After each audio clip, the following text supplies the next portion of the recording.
bienvenue à vous deux dans ce podcast. Et aujourd'hui, j'aimerais parler d'un sujet qui est très intéressant, que tu m'as beaucoup expliqué, Daniel. Et j'ai envie qu'on démarre sur cette phrase suivante qui est le fer sur les pieds des chevaux, ça tue les chevaux. Mhm. Phrase que tu m'avais expliquée. Moi, je suis suivi avec JDK par Daniel depuis quelques mois maintenant. Je l'avais découvert sur les réseaux.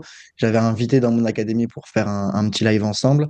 Et c'est quelqu'un qui apporte beaucoup de valeur. C'est quelqu'un qui est allé sur le terrain, qui a bougé beaucoup, qui a fait beaucoup de tests, qui a aidé beaucoup de chevaux. Donc, on n'est pas sur un théoricien, on est vraiment sur un praticien qui arrive à expliquer les choses simplement. Et tu es allé déconstruire pas mal de fausses croyances qu'il y a dans le monde du cheval. Et tu t'es rendu compte au fur et à mesure qu'il y avait des choses qui étaient plus du tout à jour, qu'il y avait des choses qui avaient besoin de changer. Et pour ça, tu t'es formé. À la base, c'était pour toi, pour un de tes chevaux, où tout le monde te disait, ce cheval-là, C'était on foutu. va jamais pouvoir s'en sortir. Et puis après, tu as réussi, si ma mémoire est bonne, par tes recherches, par ton travail, à le faire aller mieux. Donc, je te laisse te présenter et ton parcours. Oui, donc tu as bien résumé. Alors, bien sûr, le fait de dire que le fer tue le cheval, ça ne m'apporte pas que des amitiés, bien au contraire, et ça met un petit peu le pavé dans la mare. En fait, il y a de nombreuses années, on a eu des chevaux, donc un premier qui avait 19 ans et c'était un cheval qui était toujours dans une écurie, on l'utilisait un petit peu parce que c'était le cheval docile, c'est le cheval qui savait tout faire. C'était un cheval qui était 50% selle français, 50% trotteur. Il avait à l'époque 19 ans, plus personne n'en voulait. Et puis, il se fait que, voilà, un soir, en rentrant à la maison, ma fille qui montait dans cette écurie nous dit à mon épouse et moi, en fait, l'écurie ferme, c'est un dépôt de bilan. Donc, il reste deux chevaux dans cette écurie et ces deux chevaux, bon, il y avait un poney et un cheval. Si personne les prend, ils vont être mis à l'abattoir. Bon. Et donc, en entendant ça, ça a vraiment été comment je veux dire, un coup de poing un coup que j'ai pris en pleine face en me disant, mais c'est pas possible, on utilise dans le sens propre du terme le cheval, et puis le jour où il n'est plus utilisable, on le met à la déchetterie, quoi. Hein. Je sais pas dans quelle poubelle, jaune, vert, rouge, mais enfin bref, c'est une honte. Donc j'ai dit à ma fille, ben écoute, tu sais pas grave, c'est pas grave, je passe deux, trois coups de fil et ce cheval, on va le chercher, on va le récupérer nous. Et quand on l'a récupéré, tout le monde nous disait, oh, c'est un cheval, tu feras plus jamais rien avec. Il avait 19 ans. Il a des pieds de merde. Voilà, ça c'est l'explication toujours que tout le monde donne quand un fer ne tient plus sur le pied, quand on veut plus. Hein, voilà, c'est un cheval de merde. Il a des pieds de merde. C'est une vieille carne. En fait, le cheval avait tellement été sollicité, usé, utilisé, qu'il en avait marre. Il était au fond de son box. Et quand quelqu'un rentrait dans le box, en fait, il lui tournait le cul et puis il le dégageait. Donc, arrivé le samedi, le fameux samedi, c'était le samedi, quelques jours après qu'ils aient annoncé le dépôt, le bilan du club. On est parti et quand on est rentré dans le box, on lui a présenté à l'école et on lui a simplement expliqué, écoute, Echo, je crois qu'on va te proposer une autre vie et une meilleure vie et voilà, si tu veux venir avec. Mais des mots simples, très simples. Alors, est-ce que c'était exactement cela, mais c'était de cet ordre-là. Et en fait, il a tourné la tête, il a mis la tête dans le licol. Et moi, j'avais prévu à peu près une heure et demie pour le monter dans le vent. Et 15 minutes après, on était déjà en train de repartir dans sa nouvelle écurie. De là, comme il était seul et il avait, on va dire, un box, mais un paddock la journée, et on ne voulait pas le laisser seul, en fait, on lui a acheté on lui a acheté. On a pris un deuxième cheval. J'ai horreur de parler de finances quand on parle de cheval. Euh, pour moi, un cheval n'a pas de prix. Donc, on a été chercher un deuxième. Et ce deuxième, c'était pareil, un cheval, un pur sang. Donc, pur sang, je précise bien que pur sang, systématiquement, c'est le pur sang à des pieds de merde. Et donc, ce cheval, il était au fin fond d'un pré. Pareil, il avait été entraîné, il avait fait je crois qu'il a fait deux ou trois courses. Et au bout de la troisième course, il n'était que deuxième, donc ce n'était pas suffisant. Donc, hop, on le met au rebut. Donc, en gros, tu connais aussi bien que moi comment ça se passe, hein. Les chevaux, soit ils les mettent un petit mot sur le bon coin, et puis si personne ne le prend, ben, voilà, on le dégage. Donc, on l'a cherché, on l'a mis ensemble, on les a déférés les deux. Et à l'époque, j'étais suivi, on avait pris un podologue, parce que moi, j'avais pas les moyens de les suivre. J'avais pas la connaissance, parce que voilà, je déléguais ça à quelqu'un d'autre.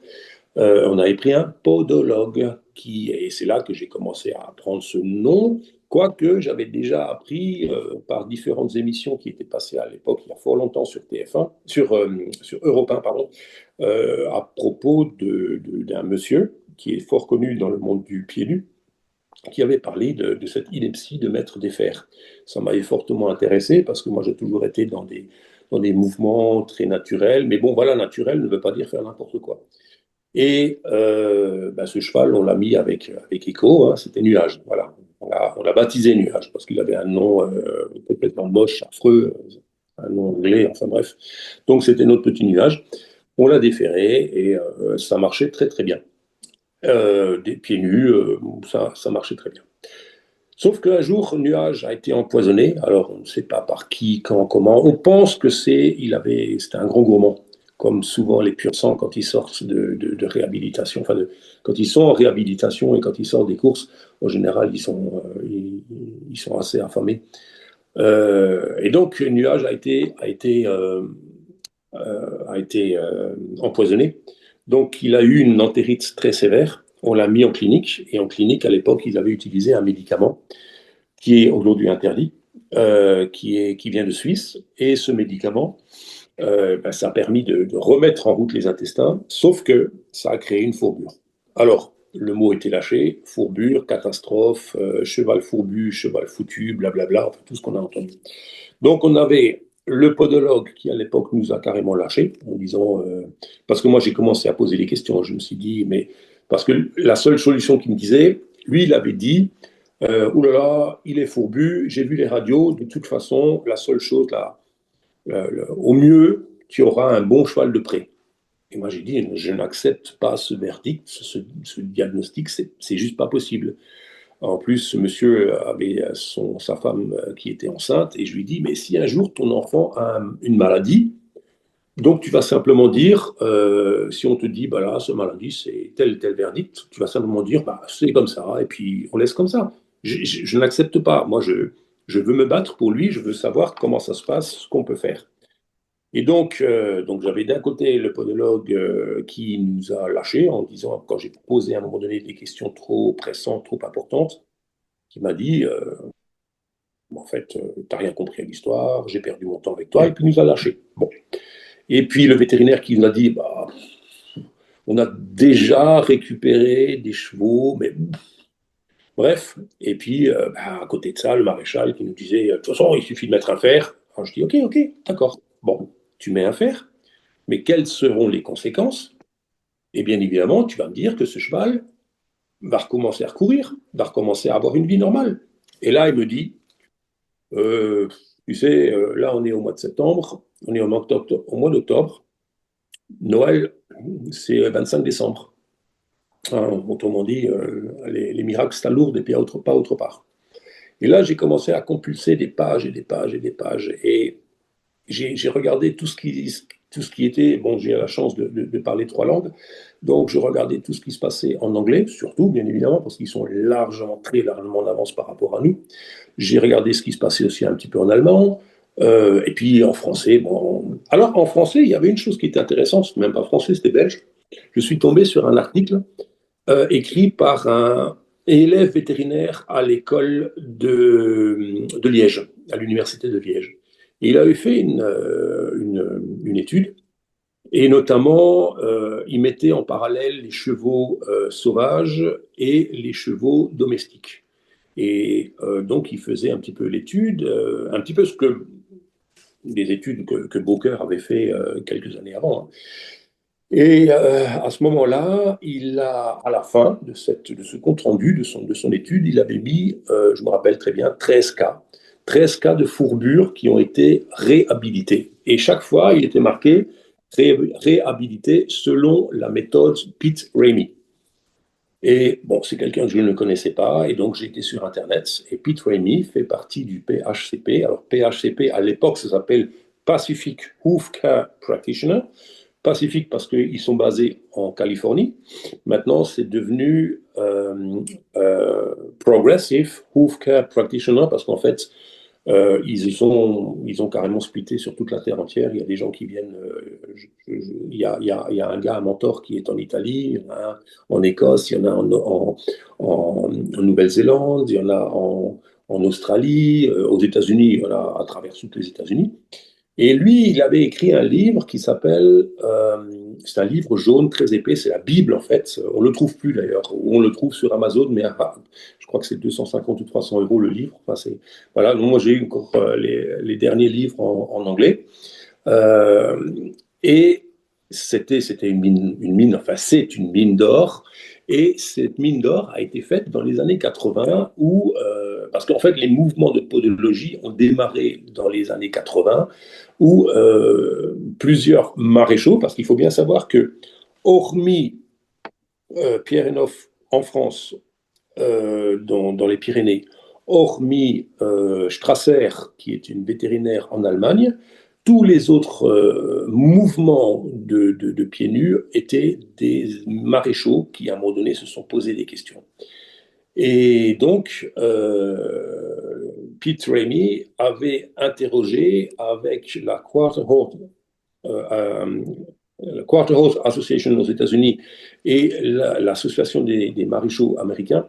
Ils avaient mandaté le docteur Robert Boker aux États-Unis pour, comment je vais dire, faire une étude par rapport au pied du cheval et comprendre un petit peu. Et surtout, la base de tout ça, c'était parce que Pete Ramey, comme Ovnicek, comme Jamie Jackson, se posait toujours la question, OK, ben, quand on a un cheval avec des problèmes, quand on commence à mettre des fers, en fait, on ne fait qu'accentuer les problèmes et on ne revient pas en arrière. Pourquoi? Et donc, ils ont mandaté Robert Boker, qui est un scientifique, qui est un vétérinaire à l'université dans le Massachusetts. Et à l'époque, et c'est ça ce qui est intéressant, c'est de voir en 40 ans la progression de son discours.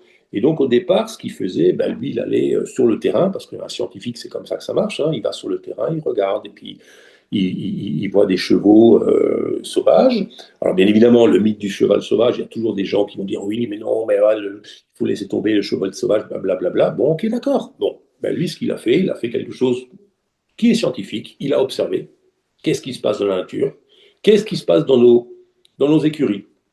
Et il s'était rendu compte que, en fait, la grosse partie de ce qui se passe, c'est que les chevaux domestiques, la grosse différence, c'est qu'ils ont des énormes atrophies, ils ont des pieds qui sont atrophiés par rapport aux chevaux sauvages. Voilà, atrophiés, bon, on va rentrer tout à l'heure dans le détail un petit peu de tout ça, si tu veux bien. À partir de là, donc Pete Ramey aux États-Unis a commencé à mettre en place avec le docteur Boker les bases de ce qu'on appelle le parage physiologique, qui consistait en fait à réhabiliter les pieds, ce qui consistait surtout à redonner la chance au cheval à se reconstruire un pied. Et à l'époque, Boker disait, moi, j'ai pas de problème avec les fers, pas faire, je m'en fous. Moi, ce que je veux, ce que je vois, c'est qu'un cheval domestiqué a un coussinet digital qui est largement atrophié. Donc, si vous mettez un fer, OK.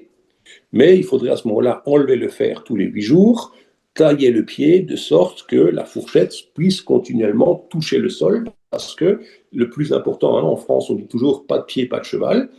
Assez rapidement, Pete Ramey disait pas de pied, pas de fourchette, pas de cheval, parce que le plus important dans le pied du cheval, c'est la fourchette. Bon, ça, ils l'ont mis en place depuis plus de 40 ans. Et petit à petit, on a vu Boker qui comprenait de plus en plus.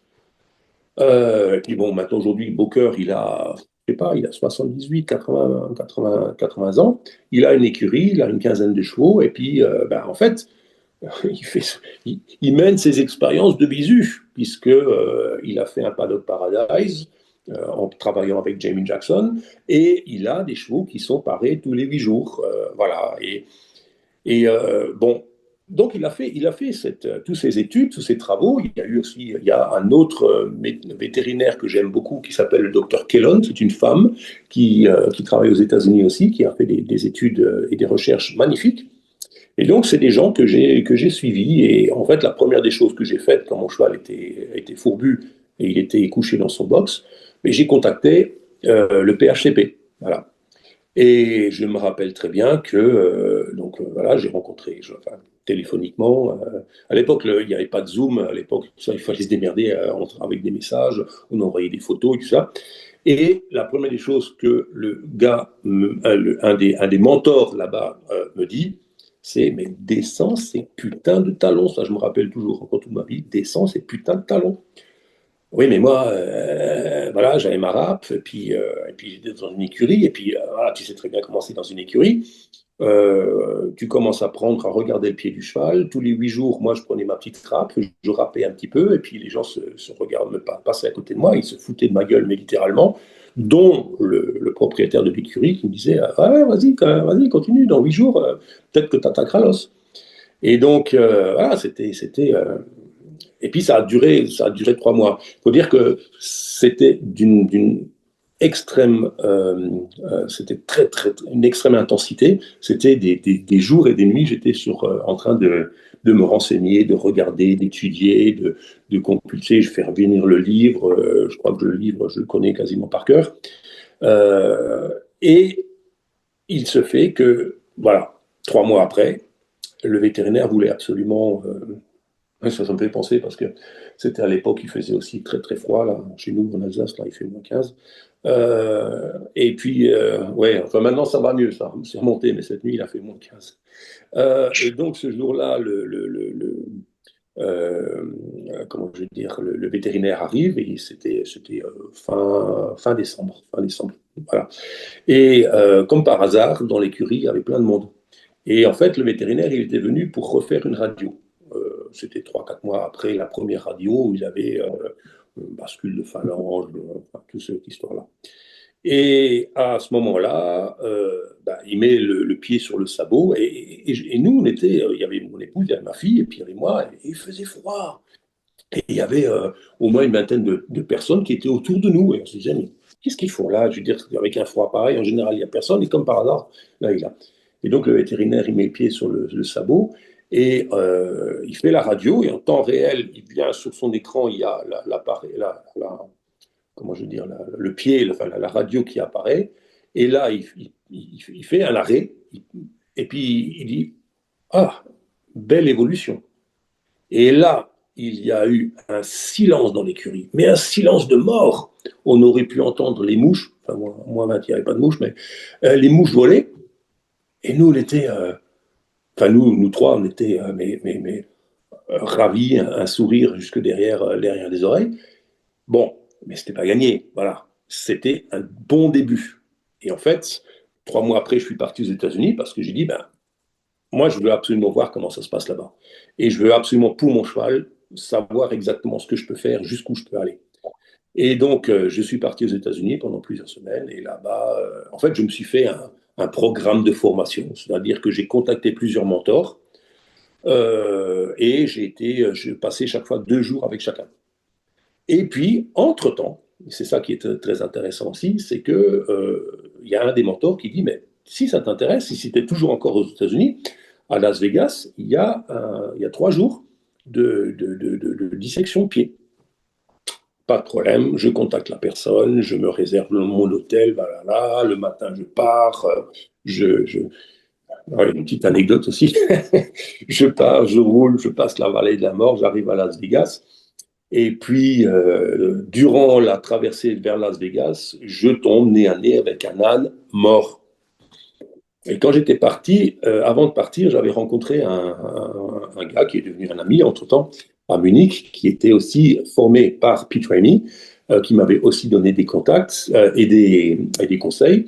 Et je tombe sur un âne. Et lui, quand il était aux États-Unis, il était tombé sur un Mustang mort. Et moi, je me rappelle, je me disais, ah, bah, ce serait carrément. Enfin, c'est jamais. C'est toujours moche de voir un cheval mort, on est bien d'accord. Mais bon, voilà, dans le truc de comprendre le pied, ainsi de suite, moi, je suis tombé sur un âne mort. Et ben, il était mort, il ne pouvait pas être plus mort que mort. Donc, j'ai coupé le pied. J'étais revenu avec. C'était mon trophée. Ce qui permettait de voir aussi par rapport, comment je veux dire, par rapport aux pieds, par rapport aux ânes, comment c'était fait. Enfin, c'est voilà, ce qui m'a donné aussi de très très bons conseils, puisqu'aujourd'hui, quelque part, je suis un petit peu reconnu pour le parage des ânes. Donc, je pars à Las Vegas et là, je tombe sur donc, le mentor là-bas qui fait la formation et il était secondé par un gars qui s'est avéré être un ancien maréchal. Donc, on a commencé à prendre des pieds. Il y avait des pieds morts, il y avait des pieds de. Et moi, j'ai eu, encore une fois, la chance, mais voilà, il faut bien comprendre, relativiser le mot chance dans ce que je viens de dire, mais bien comprendre ce qui s'est passé. C'est-à-dire que j'ai commencé par ouvrir le pied d'un Mustang. Et quand on ouvrait le pied d'un Mustang, enfin tous les pieds, par exemple, on commençait toujours par couper la partie des glomes. On enlevait les glomes de l'arrière du pied. Hein. On a le pied, on enlève le pied. On enlève et, bon, quand on n'a pas idée, ou c'est la première fois, j'avais fait déjà une première dissection, mais bon, voilà, pas plus que ça. En plus, cette façon de couper les glomes, on ne le faisait pas ici, personne ne le fait ici. En enlevant les glomes, je regarde les glomes et je vois des petits picots dans le pied. Et il me dit, bah oui, ça, ce sont les veines, bien sûr. Hein. Oui, bah oui, c'est logique. Voilà. Et il me dit, sur un cheval sauvage, en général, en moyenne, il y a 35 veines par glome. Bon, d'accord, ok. Voilà. Beaucoup, pas beaucoup, je ne sais pas. Voilà, on te dit 35. Voilà, c'est le premier. Voilà. Et puis, après, j'ai ouvert un deuxième pied. Et ça, c'était un cheval qui était domestiqué. Pas ferré, mais domestiqué. Et ça, je viens de dire encore quelque chose après qui est encore pire que ça. C'est-à-dire qu'on a ouvert le pied de la même manière, et quand je prends le glome, stupéfaction, il n'y avait plus que deux veines. Et là, l'ancien maréchal me dit, ouais, voilà, en fait, une des choses qui se passe avec la domestication, c'est qu'on atrophie les pieds. Et en moyenne, sur un cheval domestique, et pire encore ferré, il n'y a plus que deux veines. Et donc on mettait 35 veines d'un côté, deux de l'autre. Et là on se dit, ah ouais, quand même. Bon, 3 jours après, le mentor nous dit, bon maintenant on va aller voir des mustangs sauvages, on va rouler dans la pampa et puis on va aller voir les mustangs sauvages. Donc on a roulé pendant 3-4 heures, et j'ai roulé avec ce maréchal. Et à un moment donné, je lui dis, mais comment ça se fait que tu fais la même formation que moi? Comment ça se fait que tu es, dans le pied nu alors que toi, tu es un maréchal? Et voilà la réflexion qu'il m'a faite, c'est que j'ai gardé en tête depuis lors. Il me dit, tu sais, moi, ma copine, elle fait de l'endurance, elle fait les 100 miles. Les 100 miles, c'est 160 km. Elle les fait pieds nus. Ça marche. Il dit, moi, avec les fers, j'y arrive à peine. Alors, je suis arrivé à la conclusion, ça fait 20 ans que je fais, mais je suis arrivé à la conclusion que soit tu es con, ou soit tu te poses des questions. Eh bien, moi, j'ai préféré me poser des questions et j'ai commencé à me renseigner et je me suis rendu compte que j'avais tout faux. Mais si je veux déférer les chevaux, il faut que je comprenne pourquoi j'avais faux. Et pour ça, la meilleure des choses, c'était de reprendre toutes les études à la base. Voilà. Et ça m'avait fortement marqué. Et il dit aujourd'hui, moi, toute ma clientèle, je l'ai passée en pieds nus. Et ceux qui sont les irréductibles du fer, en fait, je leur laisse la carte d'un des collègues et puis voilà, ils continuent avec le ferrage. Voilà. Donc en rentrant des États-Unis, j'ai appliqué ça sur mes chevaux, sachant que au départ, je ne voulais pas en faire un métier. Au départ, je le faisais pour mon cheval, enfin pour mes chevaux, sachant que Echo n'avait pas trop de problèmes, mais bon, il fallait quand même le parer. Un cheval de 19 ans, il faut quand même le parer. Enfin, il faut pas quand même, il faut le parer, bien évidemment, et parer correctement, on en prend soin de toute façon. Et 6 mois après, le nuage galopait, et un an après, il sautait, mais comme un malade, comme un cabri, et il sautait une barre à 1,30 m. Voilà.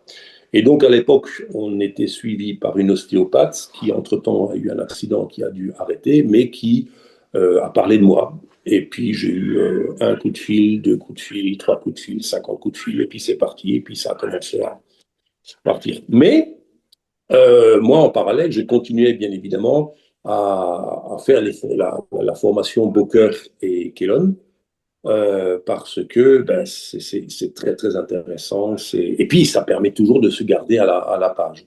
Et une des dernières formations, alors pardon, entre-temps, cet ostéopathe m'avait dit, tu sais, moi, un de ces quatre, je vais créer une étude parce que je suis persuadé que le fer, il tue les chevaux. Voilà. Et je te le dis clairement comme ça qu'elle me dit. Alors je lui dis, écoute, moi j'en suis pas encore à ce point-là, mais c'est vrai que quand je vois les dégâts, c'est colossal. Et entre-temps, effectivement, il y avait une formation qui a été donnée par le docteur Booker. C'était en fait quatre formations, 4 fois 3 heures. C'était il y a 2 ans. Et j'ai eu la chance de participer à ça. Et puis, et quand je te dis qu'on voit l'évolution du discours de Booker, qui était au départ, bah, ouais, bon, moi, faire, pas faire, je m'en fous. Et entre-temps, il dit, dans une des formations il y a encore quelques années, il dit, mais en fait, non, non, j'ai fait fausse route parce que le fer induit quelque chose d'absolument terrible. Ça induit des vibrations et ces vibrations tuent les structures du pied, détruisent, enfin, ils tuent pas, ils détruisent les structures du pied. Voilà. Et la dernière formation, il y a 2 ans, il dit clairement, en fait, le fer tue les chevaux. Voilà. Et c'est vrai que quand aujourd'hui on fait des études, alors bien évidemment, le fer ne tue pas le cheval à proprement parler, mais les dégâts que provoque le fer vont amener à ce que la période de compétition va être réduite.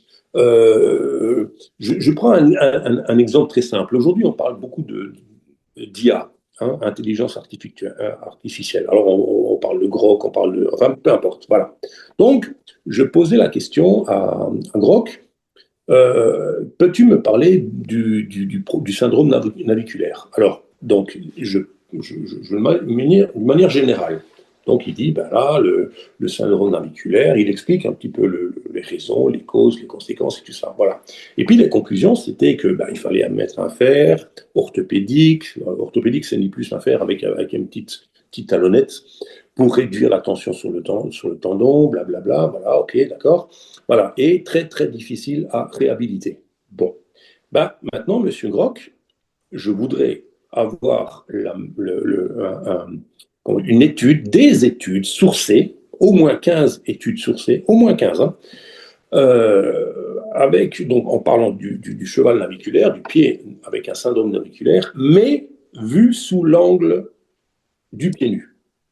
Et là, le discours est extraordinaire, change complètement. Il dit, par exemple, le cheval naviculaire n'a rien de génétique. Il faut quand même savoir qu'il y a quelques années, quand un cheval était dit naviculaire, on tuait le cheval, on l'euthanasiait, et on euthanasiait la mère. Parce que c'était soi-disant génétique, hein, Ouais, héréditaire. c'est comme quand il disait 4 balzanes, cheval à battre. Ouais, voilà. Bah, moi, je peux t'en montrer un, le nôtre. Il fait 1,85 m. Son le plus grand. Dès qu'il y a un arbre qui tombe dans le paddock Paradise, il passe sa vie à sauter par-dessus. Il marche sur n'importe quel caillou. La dernière fois, ma fille le voyait marcher sur un caillou, mais pointu. Et elle s'est dit, tiens, combien de temps il va rester? Ben, il est resté, il ne se rendait même pas compte qu'il était sur un caillou. Il s'en fout. Mais bon, voilà, il y a eu, on a travaillé ce pied depuis quasiment qu'il est né, hein.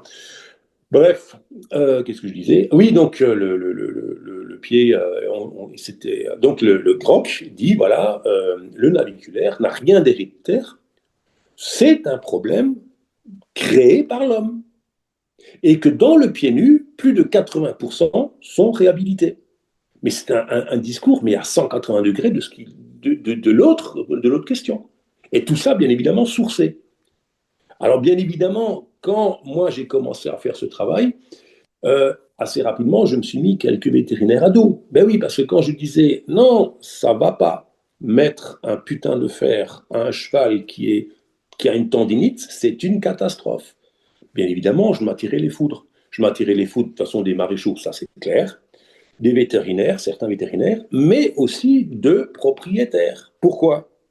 Parce que quand on dit qu'aujourd'hui on nous parle de bien-être animal, en fait, le gros problème qu'on oublie, c'est que c'est très souvent le bien-être du propriétaire d'abord, l'animal après. Et on va parler de bien-être animal, mais surtout à travers le bien-être du propriétaire. Et ça, bien évidemment, ça m'a valu pas mal d'inimitié. Mais je ne fais pas mon boulot pour m'attirer la bonne grâce des propriétaires. Je fais mon boulot parce que pour moi, je veux réhabiliter. Quand on me propose de travailler avec un cheval, c'est déjà de le réhabiliter. C'est de lui redonner la possibilité de reprendre une vie. Alors bien évidemment, c'est très très compliqué. Bien évidemment, c'est pas. On peut faire beaucoup de choses, mais jusqu'à quel point ça, je peux pas le dire parce qu'il y a toujours comme dit Booker, un sky limit. Et voilà, il y a une limite et sur laquelle, en fonction de plein d'éléments, en fonction de l'alimentation, en fonction de l'exercice, en fonction des conditions de vie, en fonction de l'âge, bien évidemment qu'il y a des races qui vont être plus, je veux pas dire plus fragiles parce que systématiquement, quelqu'un va me dire oui, mais moi j'ai un PS, donc il a des pieds de merde. C'est pas vrai. Moi, j'ai travaillé sur des PS. J'ai travaillé notamment sur un PS qui avait 18 mois, 6 mois, pardon, 6 mois. Et la propriétaire m'avait dit, est-ce qu'on tu peux t'occuper des pieds? Bah, pas de problème, on s'est occupé des pieds, voilà. À l'âge de 18 mois, elle me dit, ah mais on veut faire les premiers exercices, enfin les premiers entraînements. Bon, déjà, je trouve ça totalement débile de commencer. Mais bon, voilà, ça c'est encore un autre discours. Hein, mettre des chevaux à 18 mois sur des pistes de course, c'est monstrueux. C'est monstrueux. Je le dis clairement. Nous, on a récupéré une petite PS. Elle est sortie des courses. Elle devait être euthanasiée. Enfin, elle devait être mise à la boucherie parce qu'elle était dernière. Sauf qu'on a oublié de dire qu'elle était en pleine croissance, qu'elle avait des poussées de dents énormes, qu'elle avait en plus un début de gourme. Donc forcément qu'elle était rincée et qu'elle a terminé dernière sur le champ de course. Aujourd'hui, on a mis 3 ans pour la retaper. Aujourd'hui, elle marche sur absolument tous les terrains, mais tous les terrains. Et quand elle part en balade, c'est jamais la dernière. Jamais. Elle a une patate. Alors peut-être qu'elle ne sera pas bonne en course, mais je m'en mais tape le coquillard. Je m'en fous. C'est un cheval qui aujourd'hui, il a sa vie de cheval avec les autres, avec ses copains, et tout va bien. Bon, bref. Je ne sais plus ce que je disais. Donc, ouais, je pourrais parler des heures par rapport à tout ça, mais le problème, c'est qu'aujourd'hui, on est parti d'une vue qui était très très ancienne. Alors, pour un petit peu mettre du piment dans le truc, c'est que quand on me dit, mais c'est quoi la différence entre toi et un maréchal? Ben, je dis, c'est-à-dire que les maréchaux ont eu leur âge d'or, notamment quand il y a eu la grande cavalerie, où effectivement, ben, on mettait les fers, parce que les Romains mettaient des fers déjà, puis ensuite la grande cavalerie mettait les fers, mais on n'a jamais posé la question comment fonctionnait le pied du cheval. On ne s'est jamais posé la question. On a mis le fer. Bon, un fer qui arrive sur un terrain de bataille, c'est un petit peu comme un fantassin aujourd'hui quand il va en Ukraine. Sa durée de vie et son espérance de vie est rikiki. On s'en fout, on en prend un autre et ainsi de suite. Puis on parle aujourd'hui de bien-être. Les chevaux n'ont jamais été aussi âgés qu'aujourd'hui. On en prend soin. Mais, alors, je dis souvent, ouais, à l'époque où il y a de la, quand on parlait du ferrage, quand on parlait de l'âge d'or du fer, c'est aussi à l'époque où on pensait que la Terre est plate. Et aujourd'hui, ben, quelques centaines d'années, il y a apparemment en France encore 6% des gens qui pensent que la Terre est plate, dont les maréchaux ferrants, puisqu'ils sont restés toujours coincés dans leur fer. Alors bien évidemment, ça fait pas plaisir quand on le dit comme ça comment je veux dire, ça attire les foudres. Mais bon, voilà, à un moment donné, il faut mettre les pieds dans le plat. À un moment donné, il faut quand même dire ce qu'on pense.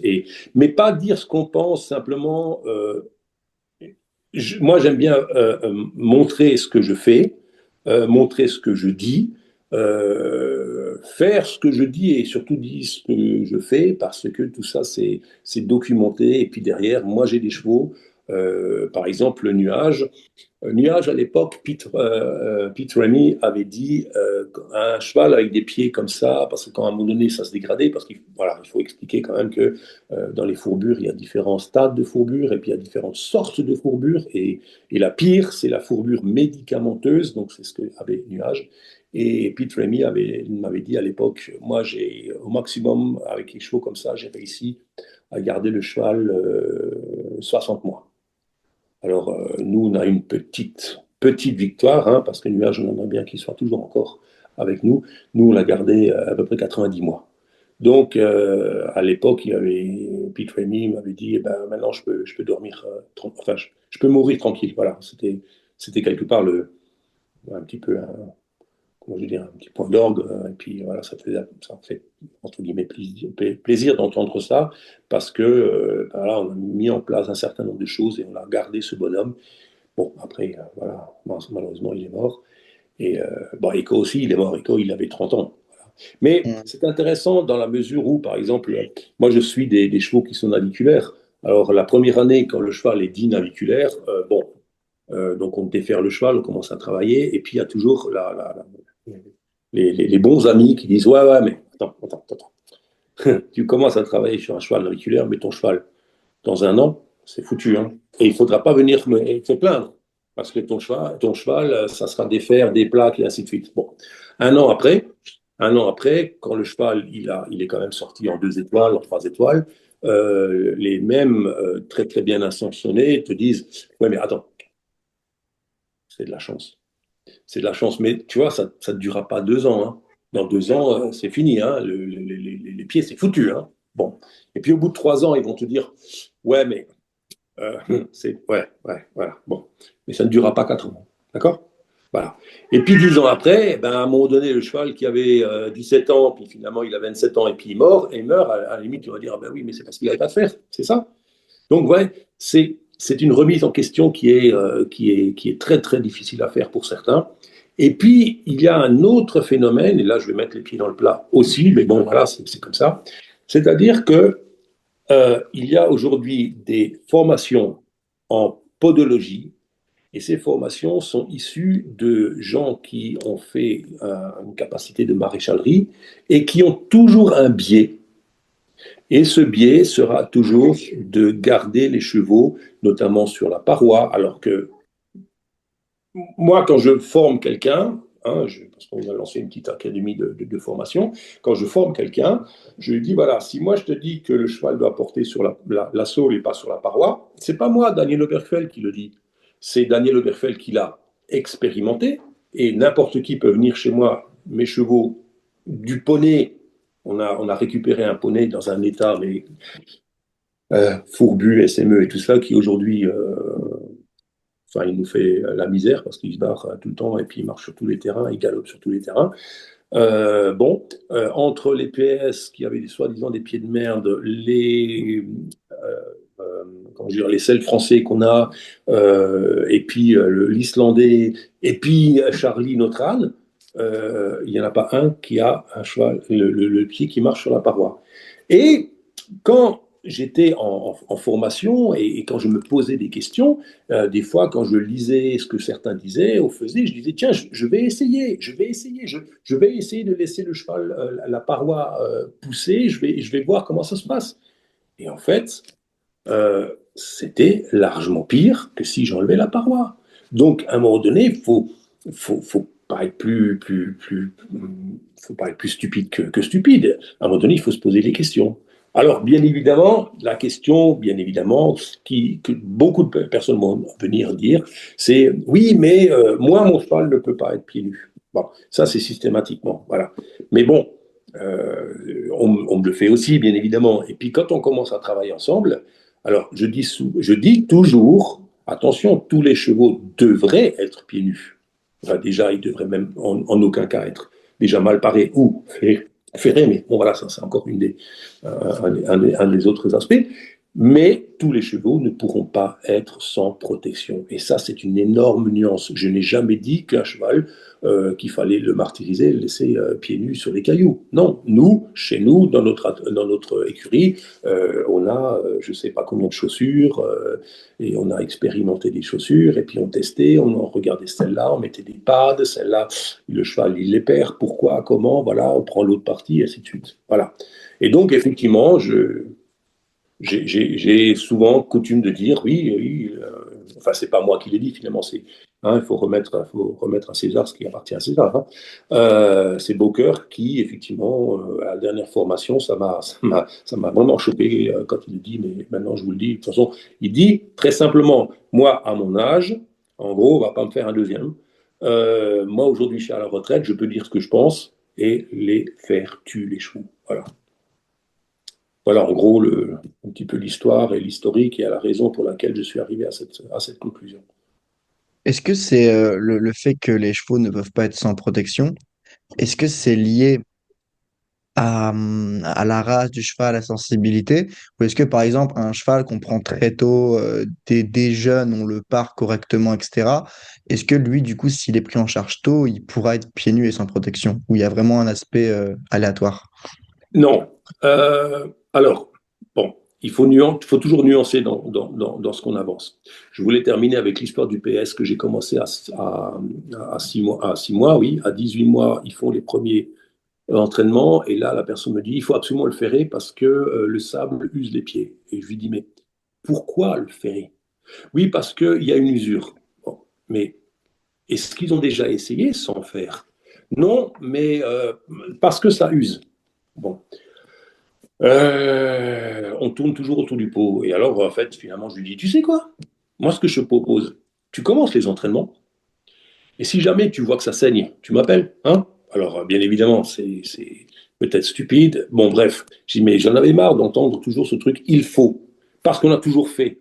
Oui, mais on a toujours fait, ben, on a toujours fait, on a toujours fait. Si on restait, on a toujours fait. Je rappelle qu'il y a 2000 ans, il y avait un bœuf, et puis derrière, il y avait une charrue. Hein, on a toujours fait comme ça, donc on ne serait pas à la voiture aujourd'hui, hein, si on avait toujours fait comme ça. Et puis, il commence les entraînements, ce cheval, sans aucun problème. Bon. Et puis, quelques mois après, je ne sais plus, le cheval devait avoir 2 ans ou 2 ans et demi, je ne sais plus. Voilà. Ils mettent le cheval sur un terrain de course, et là, bon, particularité, alors on me dit, ouais, mais ça n'a rien à voir. Bon, d'accord, ok. Sauf qu'ils ont mis un fer, parce qu'il fallait absolument mettre un fer. Mais pourquoi? Parce que. Bon, d'accord, alors prends ça comme ça. Ils lui ont mis un fer, ils lui ont mis un clou de travers. Le cheval, j'ai pu le racheter 500 euros 3 semaines après. Il était fini. Alors, pour te répondre à la question, non, je pense déjà, il y a une mauvaise compréhension des choses.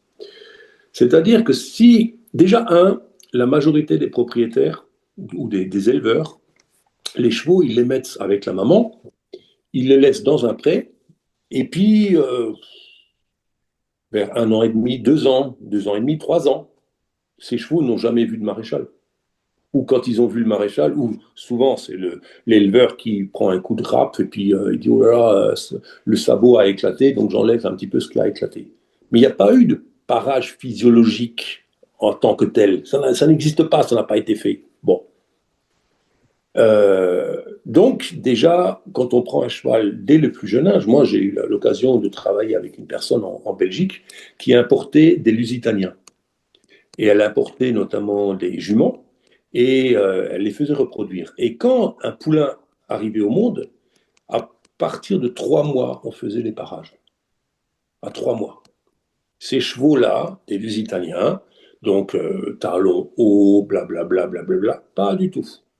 Ils avaient une fourchette extraordinaire. Quand le cheval, à l'âge de 2 ans, 2 ans et demi, il commençait à être débourré, il marchait absolument sur tous les terrains. Bon, Euh, moi, les miens, pur sang, notamment au nuage qui avait 4 ans, déféré, on a fait le parage, il marchait sur tous les terrains. On a récupéré Queen il y a maintenant, je ne sais plus, le temps passe vite, 3 4 ans. Elle sortit des courses. Première des choses qu'on a faites, on a viré ces putains de fer et on a commencé à faire un parage toutes les semaines. Euh, quoi, un an après, on partait en balade, pas à monter, parce qu'elle elle était dans un état. Moi, quand j'ai vu le cheval la première fois, je ne l'avais pas vu. Quand ma fille et mon épouse avaient dit, OK, on prend ce cheval. Moi, je l'ai vu quelques semaines après. Quand j'ai dit à ma fille, mais qu'est-ce que vous avez acheté? C'était une pauvre. C'était la peau sur les os, ça, c'était terrible. Voilà, terrible. Elle sortait du gourme, enfin voilà. Donc on l'a déféré, on lui a foutu la paix, on l'a nourri, vitamines, foin. Et aujourd'hui, ça marche super bien. J'ai deux personnes que je suis qui ont récupéré aussi dans la même écurie de reconversion deux chevaux, deux pur sang, hein, puisque les pur sang ont des pieds de merde. On les a tous travaillés. On travaille les pieds c'est toutes les 3 semaines. Les miens, je le fais toutes les semaines. Toutes les 3 semaines. La dernière fois, ma fille est partie, ils sont partis 5 heures en balade, sans aucun problème. Mais les trois. Alors on dit, oh, voilà. Donc, et des exemples comme ça, je peux en donner plein. Alors bien évidemment, si par exemple un cheval a été mal sevré, s'il n'a pas eu le colostrum, c'est un problème. Parce qu'il ne faut pas oublier une chose. On oublie trop souvent, le cheval, c'est 33 mètres d'intestin d'abord, le tout monté sur 4 pieds. D'accord? Et ces 33 mètres d'intestin, ils sont très, très, très, très importants. Et il faut les protéger. Ces 33 mètres d'intestin, il faut les protéger tout le temps. Et c'est une galère pour nourrir correctement un cheval. Parce que nous, nos chevaux domestiqués n'ont pas la variété. Hein. Quand j'étais par exemple aux États-Unis, quand on voyait les chevaux, quand on dit un cheval, il devrait lécher les cailloux, oui, il léchait les cailloux parce que c'était un apport de minéraux. Et ce qu'il mangeait, c'était des fibres, très peu de sucre, beaucoup de fibres. Et puis, oui, ils avaient des aliments. Par exemple, nous, dans notre paddock Paradise, c'est un petit peu comme un sous-bois, sous-forêt, sous-bois, voilà. Et beaucoup d'arbres n'ont plus d'écorce. Et alors, on a fait une petite vidéo sur Instagram en disant, voilà, un cheval, et on nous a attaqué en disant, ouais, c'est parce qu'en fait, vos chevaux n'ont rien à bouffer. Bon, ben, c'est tellement gratuit. Venez voir nos chevaux. Ils sont 6. Ils ont 10 filets matin et soir. Et on regarde tous les filets s'ils sont pleins ou pas. Alors bien évidemment, s'il y a encore 5 qui sont pleins, on ne va pas les refaire pleins. Voilà. Mais ils ont 10 filets de nourriture à disposition tous les jours et toute la journée. Et quand c'est vraiment moche, quand c'est vraiment pénible parce qu'il y a de la boue et ainsi de suite, on a effectivement un râtelier dans lequel on met en général le cœur de la balle de foin avec un filet et puis ils sont en open bar toute la journée. Alors bien évidemment, nous on n'a pas le plus beau des Paddock Paradise, on n'a pas le meilleur des Paddock Paradise. J'ai jamais eu cette prétention, mais nos chevaux ont à manger, mais pourtant ils mangent. Mais ils mangent. S'ils avaient tellement faim, ils mangeraient toutes les écorces. Ils ne mangent pas toutes les écorces. Il y a certains arbres, ils rognent les écorces. Il y a certains arbres, ils mangent le bas, d'autres le haut. Donc ça veut bien dire qu'en fait, dans la nature, ce sont des chevaux qui ont besoin d'une alimentation très variée. Voilà. Alors pour revenir à la question, c'est que donc le colostrum, un cheval qui stresse, ben, tu mets un cheval constamment sous stress, qu'est-ce qui se passe? Le stress, ça va créer, en fait, ça va activer les surrénales. Les surrénales vont créer, en fait, du cortisol, et le cortisol va défoncer le cheval en termes de structure, et ça va se retrouver au niveau des pieds. Bon, un cheval comme ça, il sera plus fragile, il sera oui, beaucoup plus fragile. Donc, il faudra soit plutôt des protections, soit il faudra des protections. Après, certains chevaux, quand tu les sors, nous, on prend notre Echo, 19 ans, c'est un cheval de merde, c'est une cagne, on ne tu feras plus jamais rien. Ouais, il a fait son dernier concours complet à 24 ans. Et bien évidemment, qu'est-ce qu'on nous a dit? Ouais, mais 24 ans, c'est de la maltraitance animale. Mais un cheval qui est vraiment maltraité, il ne termine pas dans les 3 premiers sur 50. C'est pas possible, ça. C'est pas possible, surtout en complet. Donc, à un moment donné, voilà. pour répondre à la question précisément, il y a plein de facteurs qui interviennent. Mais un des premiers facteurs, oui, deux, on va dire, c'est l'alimentation correcte. Et la deuxième chose, parage correct, dès le plus jeune âge. Et ces chevaux-là, j'ai discuté par exemple avec l'équipe brésilienne de paralympique de dressage. Et ils sont en Belgique, ils s'entraînent en Belgique. Et me disait, mais vous en Europe, vous êtes des fous. Nous, un cheval, ça coûte tellement cher. On en prend soin, mais comme de la prunelle de nos yeux. Et elle disait, mais vous vous rendez compte, vous commencez à monter les chevaux à 3 ans. Mais vous êtes complètement fous. Nous, nos chevaux, on commence à les monter à 7 ans. Par contre, nous, nos chevaux, à 19 ans, ils sont en concours encore. Et ils vont très Ça va, bien. je suis pas en retard avec Jilica, du coup, ça va. Hein? Comment? Ça va, je suis pas en retard avec Jilica, elle a que 6 ans, elle est toujours pas débourrée, ça va.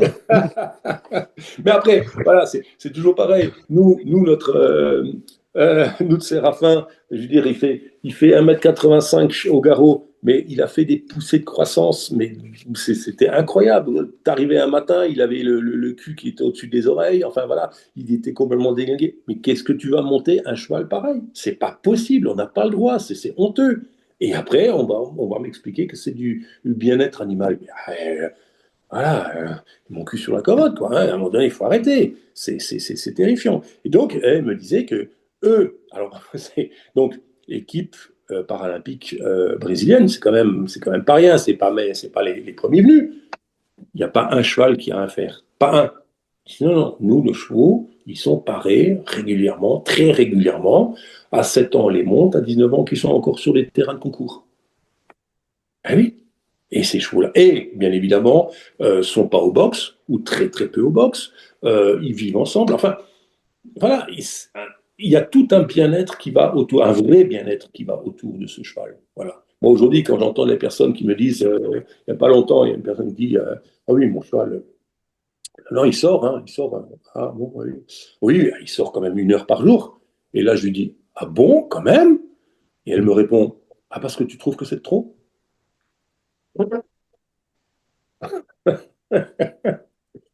Je dis, ah ben Ouais. oui, ben oui, quand même. Je dis, quand même. Voilà. Voilà. Donc, voilà la réaction. Alors, bien évidemment, je généralise, hein, mais bon, voilà, on a 1 heure, on n'a pas 3 jours à discuter ensemble. Donc, on généralise, mais c'est à peu près, c'est malheureusement trop souvent, encore trop souvent le cas. Voilà. Voilà. Aujourd'hui, tu penses que c'est parce que les gens ne s'intéressent pas, parce que tu vois, par exemple, dans les écoles de maréchalerie, ils devraient être à jour sur tout ça. Ils devraient se mettre à jour logiquement quand il y a des études qui sortent. Tu te dois, en tant que formateur, en tant qu'enseignant, d'être à jour. Moi, quand j'étais en études de psychologie, nos chargés de TD, nos profs, ils étaient continuellement mis à jour. Ils n'avaient pas le choix. Pourquoi est-ce qu'il n'y a pas le même chose? Alors, bon, je vais dire encore des choses, je vais me faire crucifier ou au moins je vais être mis sur un bûcher dans pas longtemps. Ça, d'ailleurs, j'ai eu, suite à une interview, j'ai eu quelques menaces, hein, des petites menaces très sympas. Hein, voilà, on va te crever et ainsi de suite. Hein, bref, oui, parce que ça dérange. Alors, en fait, le problème, je dirais que c'est un petit peu comme les vétérinaires. Là aussi, je vais me faire lyncher. Euh, le vétérinaire, il va faire ses études, et puis une fois sorti de ses études, donc il reçoit des informations, et une fois qu'il a ces informations, ben en fait, il sait tout. Bon, bon. Et donc, il faudrait qu'il sache sur les pieds, sur les intestins, sur tous les organes et ainsi de suite. Et là, c'est pareil. Donc, Lucie, ma fille qui est naturopathe, elle se tient au fait de tout ça. Et elle a encore fait il n'y a pas longtemps une formation sur le microbiote et ainsi de suite. C'est hyper important parce qu'on apprend tous les jours des choses. Mais encore faut-il avoir le temps. Parce qu'aussi, les vétérinaires, souvent, n'ont pas le temps. Ils sont sous un stress, mais assez abominable. Et puis, les maréchaux, bah, en fait, ils partent très souvent, quand je discute avec des maréchaux, il y a très très peu qui sont ouverts, qui disent bah, moi j'ai appris, donc j'applique, basta. On a toujours fait comme ça, le faire, on le met comme ça, basta. Et quand tu lui expliques, oui, mais regarde, là, le faire, oui, mais moi, parce que moi, en tant que podologue. J'aime pas utiliser ce terme de podologue, c'est tellement galvaudé. En tant que pareur, on me dit, mais toi, tu n'as pas de diplôme. Donc, tu la fermes. Moi, je suis maréchal, j'ai un diplôme, donc je sais. Et aujourd'hui, il y a de plus en plus de maréchaux d'ailleurs qui se nomment podologues. Pourquoi? Parce qu'ils se disent, bah, c'est simple, puisque je sais parer, puisque dans mon école je sais parer, je suis podologue. Mais on ne pose pas la question. Par exemple, la question que je pose souvent au maréchal, c'est pourquoi est-ce que tu ferres? Et la réponse va être parce que le fer va, comment je vais dire, empêcher l'usure du pied. C'est de Alors, l'anesthésie. comment? Les fers, ils anesthésient les pieds. Oui, mais ça, c'est encore un autre. Oui, ça, oh là là, il y a encore tellement de choses à raconter là-dessus. Mais il va dire, ben, en fait, je, je contrecarre l'usure du pied parce que le cheval, parce que le maréchal, pour lui, il est persuadé que le cheval doit marcher sur la paroi. Bon, donc, s'il n'a plus de paroi, il faut mettre un fer pour le protéger. Bon, et quand on pose la question au pareur, le pareur normalement constitué, et j'en connais quelques-uns, notamment en France, nous, on va dire, ben, nous, on pare le pied pour, pour compenser le manque d'usure du pied. Donc, on est exactement à l'opposé. Voilà. Et c'est pour ça qu'aussi que quand je vois, par exemple, un certain nombre de personnes qui sont en train de parler d'écoles de podologie, hein, mais en fait, ils partent, ils font des écoles de podologie, ils font des études, ils font même un diplôme, sauf qu'ils partent sur des facteurs qui ne sont pas bons. Donc, je prends toujours une anecdote, hein, c'est un gars que j'aime beaucoup qui, est, qui est très posé, qui s'appelle Idriss Aberkan, et qui dit qu'à un moment donné, notamment au Nevada, je crois, c'est que ils avaient décidé que pi, c'est pas 3, 14, 15, trucs, machin, tout ça. Ils ont décidé que pi, c'était 3,20. Voilà. Donc, quand on posait la question, mais pourquoi? Parce que d'accord. Oui, mais est-ce que si on met 3,20, qu'on fait pire, 2 pi, ah non, non, non, non, non, c'est 3,20, basta, point final. Ouais, sauf que quand le gars, il rentre de la Lune, il y a un angle, il y a un angle très précis pour rentrer dans l'atmosphère. Sauf que voilà, entre 3,14 et 3,20, le différentiel est tellement important qu'en fait, soit il rentre de trop rapidement et il se crame, soit il rebondit sur l'atmosphère et il est perdu du côté de la galaxie du Sirius. Bon, ah oui, mais ça, si on reste sur 3,20, on part sur des mauvais principes. En fait, c'est les paradigmes dans lesquels on est. Et on est en train de changer de paradigme petit à petit. Mais tu ne peux pas changer un paradigme en 40 ans, un paradigme qui a mis 1500 ans, on va dire. Tu vois? Donc, il faut du temps, ça commence à se révolutionner, il y a de plus en plus de gens, oui. Alors, le problème là-dessus, c'est aussi des gens qui vont partir carrément dans le pied nu, mais comme des sauvages, en ne réfléchissant pas, oui. En fait, bien évidemment, on va me dire, oui, mais il faut s'adapter à chaque cheval. Euh, euh, Ça dépend comment on s'appelle, ce qu'on appelle s'adapter. Si le biais est de dire, mon cheval, il a besoin d'un fer, tu verras que toutes les adaptations arriveront au fer. Moi, pour l'instant, pour moi, un cheval n'a pas besoin de fer, mais ça ne veut pas dire qu'il n'a pas besoin de protection. Sauf qu'une protection ne peut pas être quelque chose qui est broché au pied. Parce que dès lors que c'est broché, ça va anesthésier. Le fer, métal en plus, ça va créer des vibrations. Et on sait aujourd'hui que les vibrations détruisent les structures. Il faut savoir que, par exemple, le cheval peut supporter 500 Hertz en vibration. 500 Hertz en vibration, ça correspond à un cheval ferré qui est sur le dur, qui est à pied et qui marche, pas monté, parce que dès que le cheval est monté, on dépasse les 500 Hertz. Or, quand on dépasse les 500 Hertz, au bout de 30 secondes, au bout de 30 secondes, les veines, les petites veines du pied, elles se referment au bout de 30 secondes. Et il faut à peu près 3 jours pour les ouvrir à nouveau. Donc imagine un cheval qui est ferré depuis des années et des années. Ceci dit, Ceci dit, aujourd'hui, il y a la grande folie, la grande mode des chevaux avec des fers en plastique. Et là, c'est pareil, c'est aussi en fait une espèce hein. Souvent, je dis aux gens qui mettent des fers en plastique. Alors déjà, le fer en plastique, pour mettre un fer en plastique, il faut de la paroi. Il faut de la paroi, sinon le fer ne tient pas. Donc, il faut ramener la paroi au niveau de la sole et il faut de la matière pour pouvoir le mettre, le fer. Alors, bien sûr, il y a aujourd'hui des fers sur lesquels on peut se gripper par le dessus. Bon, d'accord, ok. Mais un, on ne touche pas correctement le pied. Deux, les vibrations, comment je veux dire, il y a des vibrations moins délétères que le fer, on est d'accord, mais qui remontent quand même jusqu'au genou. Et puis, voilà, il y a beaucoup de gens, ils donnent des produits bio, des produits naturels, des plantes, et ainsi de suite. Bon, ok les gars. Alors, ils mettent le cheval dans de la rosée du matin parce que ça permet d'hydrater le pied. Ok, d'accord les gars, ok. Mais est-ce que vous croyez que les cols qu'on utilise, pour coller les fers, est-ce que vous croyez que ces cols sont faites avec du blanc d'œuf ou du miel non? Il y a même quelqu'un, il n'y a pas longtemps, qui me disait, moi j'ai trouvé la solution. Je mets un coup d'acide sur le pied, de l'acide, hein, voilà, pour bien nettoyer, voilà, et puis je mets de la colle super glue cyano. Cyano, ça veut dire qu'il y a de la cyanure dedans. Mais bon, pas grave, hein. Le cheval, il est ferré. Ferré plastique, c'est mieux que fer, donc ça veut dire que c'est du bien-être animal. Donc voilà, ce sont toujours des biais qui me dérangent. Qui me dérangent. Alors chacun fera comme il veut, j'ai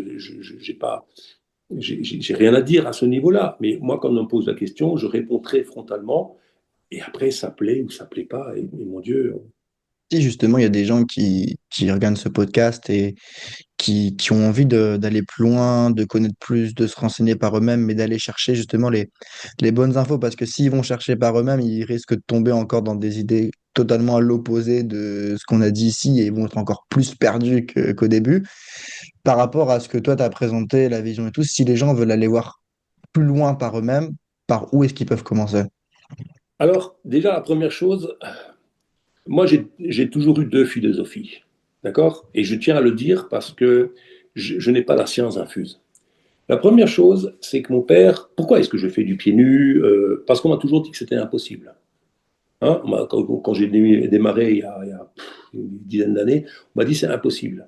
Et mon père me disait toujours, quand on te dit que c'est impossible, dis-toi plutôt, t'as pas encore compris les choses. Et la deuxième philosophie, c'est Aristote qui disait, la seule chose que je sais, c'est que je ne sais rien. À partir de là, moi, je me renseigne, je m'éduque, je me forme.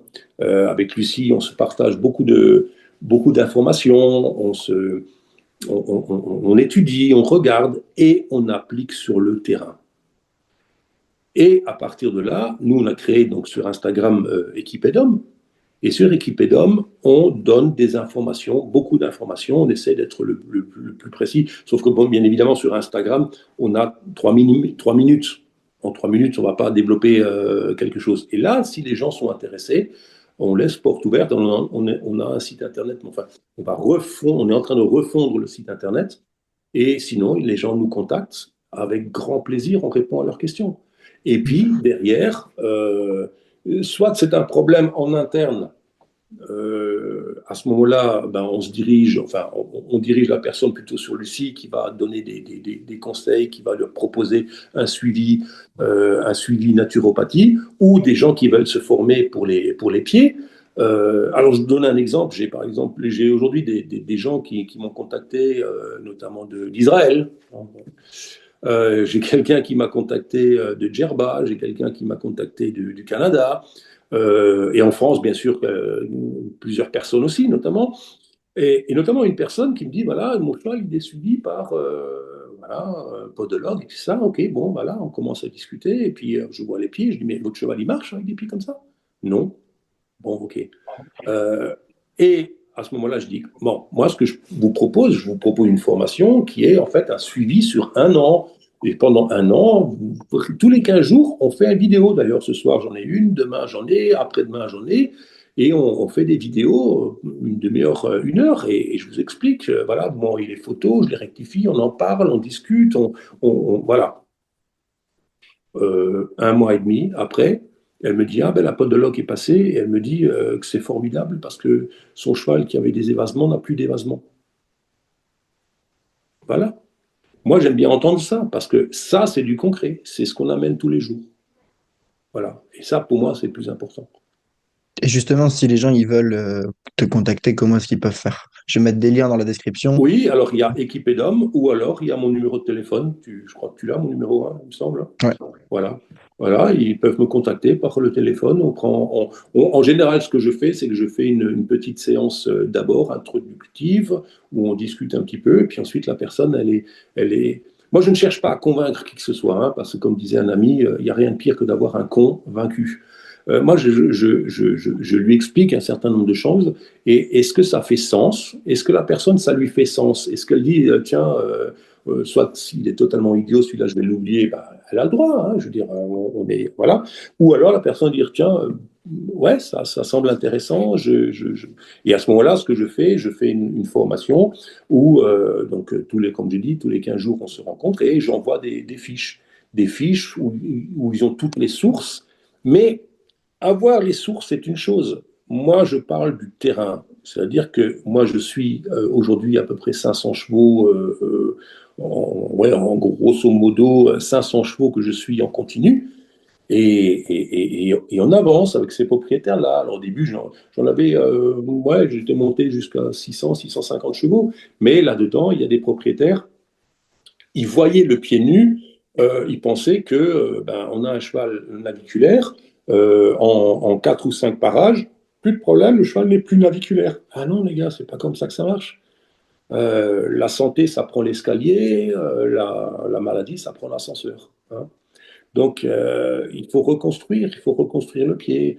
Après, bien évidemment, il y a des personnes, moi, je me suis fâché avec des gens, ou eux, ils se sont fâchés avec moi, ben, ça, ça dépend comment on voit les choses, où je faisais un parage, et puis je disais, mais, parce que la personne me disait, oui, mais regarde, mon cheval, je fais le parage. Je dis, mais non, non, ça, je suis désolé. Je suis désolé de le dire, mais le pied, comme il est là, ça marche aujourd'hui, parce que ton cheval tient bien debout. De là à dire qu'il marche, j'ai des doutes. Parce qu'on le voit, on sait très bien qu'il y a un certain nombre de facteurs qui ne sont pas bons, qui vont entraîner, par exemple, le cheval. Par exemple, je prends un gars, une personne qui a un cheval, alors il monte, et puis le cheval, quand il sangle, le cheval a mal. Quand on touche simplement le dos, le cheval, il commence à réagir. On dit, mais est-ce que tu as déjà remarqué que ton cheval, quand tu marches, il a toujours la tête en l'air? Oui, oui, oui, mais je ne sais pas le mettre en bas. Mais tu ne peux pas le mettre en bas parce que ton cheval n'a pas les pieds pour. Alors, ou par exemple, ton cheval, il a un high-low. Alors ça, c'est le gars, mais dans 80% des cas, le cheval, il a un high-low. Alors, des fois, il est dans son jus. À un moment, ce serait trop compliqué, enfin, trop long à expliquer. Des fois, il est en plus très mal paré. Paré à l'envers, comme je dis. Et là, le cheval commence à avoir mal au dos. Et tu le sais. Et je dis, est-ce que ton cheval, quand il prend le galop à droite ou à gauche, hein, ça dépend, est-ce qu'il est dit, ah ben non, à droite, c'est même pas la peine, donc je laisse toujours partir à gauche. Mais non, il y a un problème. Oui, mais moi, pour l'instant, ça marche. Oui, bien sûr, pour l'instant, ça marche. Voilà. C'est comme le gars qui saute du 100e étage, et puis à chaque étage, on te dit, ben, pour l'instant, tout va bien. Hein, et comme disait mon père, c'est pas voler qui est le plus important, c'est l'atterrissage. Et l'atterrissage, ce sont en général les chevaux qui, à 12-13 ans, sont infiltrés. À 12-13 ans ou 13-14 ans, ils sont à la retraite. Voilà. Alors qu'en fait, on peut faire les choses. Par contre, ah oui, mais est-ce que tu peux? Oui, sauf que si moi je te fais le pavage, dimanche, ton petit concours, si tu ne mets pas de chaussures, tu oublies tout de suite. Ah oui, non, ça va pas, parce que moi je suis avec les copines, tu te rends compte. Voilà. Mais on parle de cheval ou on parle de copines? Hein, voilà. Donc, voilà, moi, j'aime beaucoup discuter avec les gens et j'aime beaucoup quand les gens me contactent, on peut en parler. Et puis ensuite, voilà, je laisse toutes les personnes totalement libres, elles peuvent me contacter. Et ensuite, soit elles sont intéressées pour faire une formation, ça c'est sur 1 an, Et en plus, nous, j'ai l'idée aussi peut-être de toutes les personnes qui font des formations aujourd'hui. J'en prends très peu aussi, hein, parce que je veux qu'ils soient, je veux avoir le temps de pouvoir les contacter et de pouvoir faire un travail de fond. Je veux pas faire de la grosse masse pour dire oui, je fais des formations, ça m'intéresse pas. Moi, j'aime bien travailler sur le terrain pour que tout ce que je fais sur le terrain, je puisse l'expliquer et je puisse le mettre en œuvre. Je travaille avec mes chevaux et puis je veux le dispenser aux personnes qui sont intéressées. Voilà, c'est... Ok. Est-ce que tu as des questions par rapport à ça, Patricia, des choses sur lesquelles tu aimerais rebondir? On t'entend pas.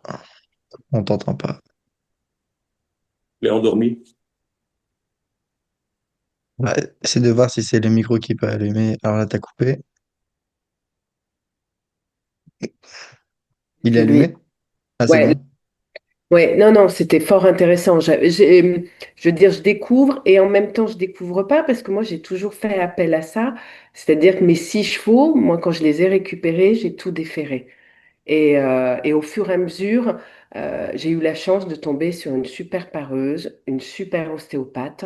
Et je vous ai connu, moi, grâce à l'académie, puisque j'étais sur l'académie d'Alexis.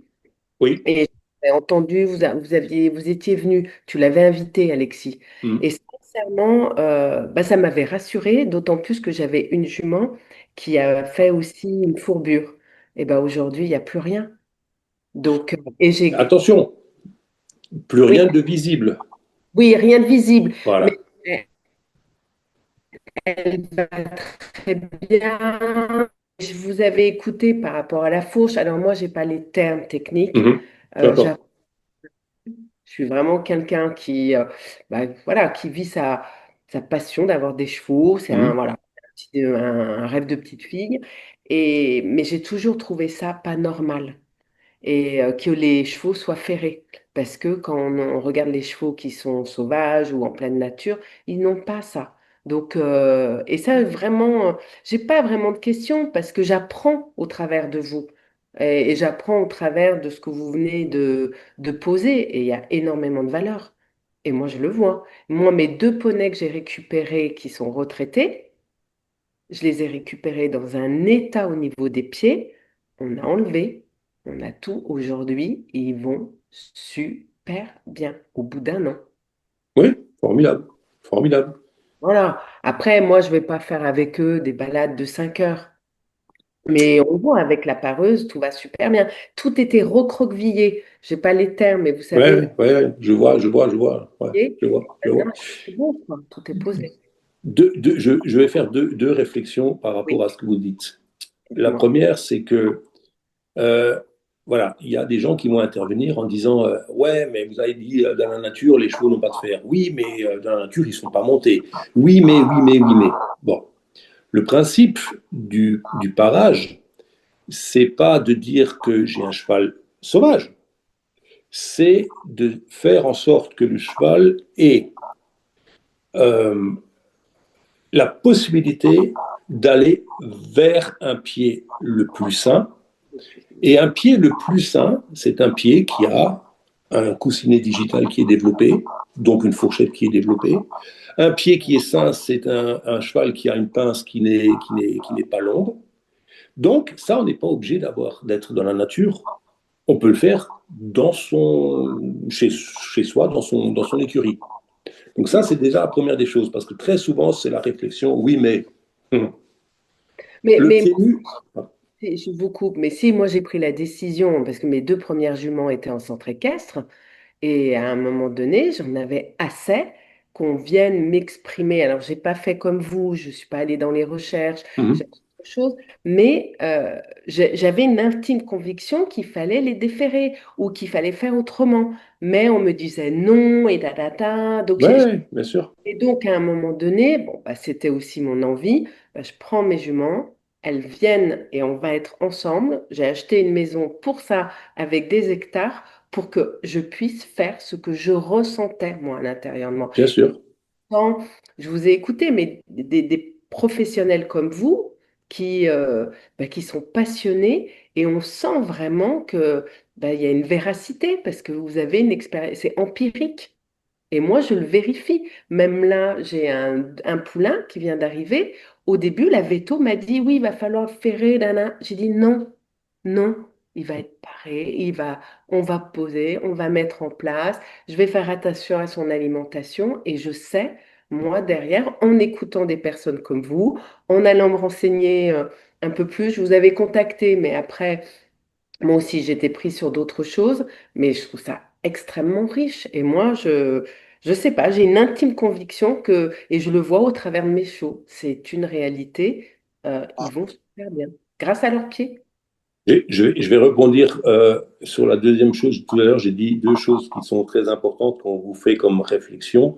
Donc la première, oui, on ne peut pas comparer nos chevaux avec des chevaux sauvages. Bon, voilà, j'ai expliqué. La deuxième chose, vous avez dit, oui, mais voilà, j'ai pris les chevaux chez moi et tout ça, puis je ne fais pas des grandes balades. Et ça, c'est l'autre réflexion que beaucoup de gens vont faire en disant, mais attention, oui, mais nous, on utilise le chevaux. Alors ça, c'est déjà un terme que je déteste, parce qu'à ce moment-là, je leur dis, mais moi, j'utilise un vélo, j'utilise une mobilette, j'utilise une voiture, mais pas un cheval. Je vis le cheval, je n'utilise pas le cheval. Ceci dit, je connais des choses. Par exemple, il y a 2 ans, j'ai travaillé sur un cheval, donc c'est une personne qui fait de la compétition, et qui fait de la compétition quand même, je crois que c'était du 1 ou 2 étoiles en complet. Et elle me disait, oui, mais je ne peux pas faire le complet pieds nus. J'ai dit, mais est-ce que tu as déjà essayé? Ah non. Alors ne me dis pas que tu peux pas. Essaye. Vraiment. Voilà. Elle a terminé première au championnat de France. Pieds nus. Bon. Alors, malheureusement, le cheval a été tout de suite, il a été vendu, il a été récupéré à Lyon, et à Lyon, la première chose qu'ils ont faite, ils ont mis un fer. Donc, voilà. Moi, j'ai fait mon boulot, et le cheval a terminé premier. Et la dernière chose, c'est que j'avais encore une idée, une idée quand on parle. Oui, euh, j'ai été voir le cursus maréchalerie parce que comme nous n'avons pas de diplôme, et parce qu'effectivement en France, quand on n'a pas de diplôme, on est très très mal, hein, enfin, on est mauvais, on est méchant, on n'est pas bien, voilà. Par contre, quand on a un diplôme, on peut mettre 15 clous, même de travers, c'est pas grave parce qu'on a un diplôme. Bref, donc j'ai été voir le cursus maréchalerie, mais en fait, c'est biaisé. C'est biaisé pour deux raisons.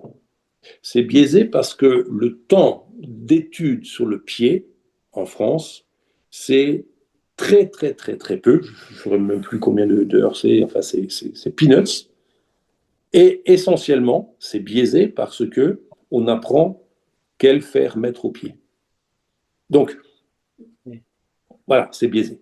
La deuxième chose, il y a par exemple en France un vétérinaire qui a breveté des fers. Un vétérinaire qui a breveté des fers. Il a créé un fer, il les a brevetés. Bon, est-ce que vous croyez que ce vétérinaire va dire que le fer n'est pas bon? Est-ce que si je demande au responsable commercial de Ricard si l'alcool est mauvais pour la santé, j'ai à peu près l'idée de ce qu'il va me répondre? Vous voyez? Donc, c'est pour ça que je dis toujours, ok, alors bien évidemment, on va me dire, oui, mais toi, tu es un ayatollah du pied nu. Non, non, non, non, non, non, non, non, non. Vous m'expliquez un jour, vous m'expliquez pour quelle pathologie. Alors, ok, le cheval a P3 qui a fracturé. Je discutais il n'y a pas longtemps avec quelqu'un. Le cheval a P3 qui est fracturé. Alors déjà, pourquoi P3 est fracturé? Boker dit l'évolution du pied du cheval n'est pas pour mettre un fer, mais l'évolution du pied du cheval est pour porter un cheval. Mm. C'est très intéressant. Si le pied n'est pas capable de porter le cheval, mais pourquoi il ne serait pas capable? Parce que simplement on l'a ferré pendant des années. Parce que simplement il est très très mal paré. Il est beaucoup trop long. Il a des parois qui sont porteuses alors qu'il ne devrait pas. Mais au final, qu'est-ce qui se passe?